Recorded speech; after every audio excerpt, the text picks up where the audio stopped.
The boardroom fell silent the moment the four women walked in. Their presence commanded the air.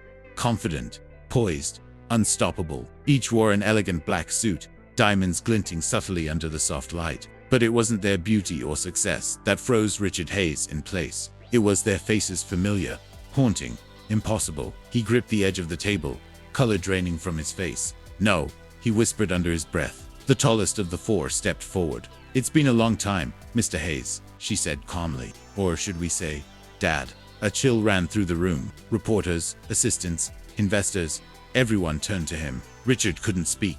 The daughters he had abandoned 26 years ago had come back, and not just as survivors, as billionaires. 26 years earlier, Richard Hayes had everything: wealth, charm, and a reputation as one of the city's most admired entrepreneurs. But behind his marble walls, he was a coward running from shame. When his wife Amara, a kind-hearted black woman from Georgia, gave birth to quadruplet girls, the world around him turned cold. His elite family whispered. Investors questioned his image. His own mother called the babies a stain on the Hayes bloodline. And one stormy night, overwhelmed by fear and pride, Richard made the cruelest decision of his life. He left. He walked out of the hospital, leaving Amara alone with four newborns, identical girls with her eyes and his chin. Amara had begged, "Please, Richard, they're your daughters." But he couldn't look at them. "I can't do this," he muttered, voice trembling. "I'm not strong enough to face the world's judgment." The door closed. And that night, so did every part of Amara that believed in love. She raised her girls alone, cleaning houses by day, sewing by night. They slept side by side on a thin mattress, listening to their mother hum lullabies through tears. The girls, Naomi, Naya, Nova, and Nevaeh, learned early what pain was. But they also learned what strength looked like.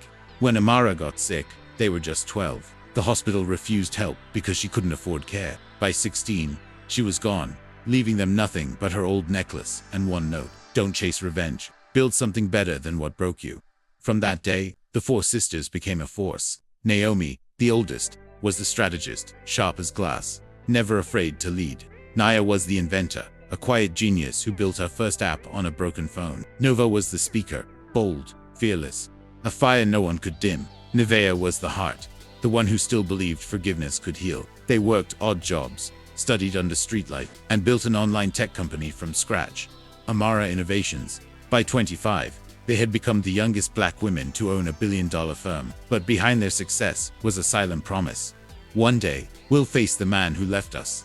Now, standing across from Richard in his own company's boardroom, that day had come. He looked older, his once perfect posture now hunched by guilt. His gray suit couldn't hide the shame in his eyes. I don't understand," he stammered. "How did you—" Naomi cut him off. "Survive? We didn't. We rebuilt." Naya stepped forward, placing a file on the table. "Your company, Hayes Technologies, has been struggling for years. We just finalized the acquisition." Richard's voice cracked. You bought my company." Nova smirked. "No, Dad. We saved it. From you." The room went dead silent. Cameras flashed. Reporters scribbled, but the only sound Richard heard was the pounding of his heart. His gaze flickered between their faces, the same eyes he'd refused to meet the day he walked away. "I thought I was protecting you," he whispered. "The world wasn't ready for—" Nia slammed her hand on the table. "Don't you dare say the world wasn't ready for us. You weren't." He flinched. Nevaeh, the quietest, finally spoke. "We didn't come for revenge," she said softly. "We came to see if you'd changed." Richard's voice broke. "And have I?" Naomi stared at him for a long moment. "You'll have to prove that, won't you?"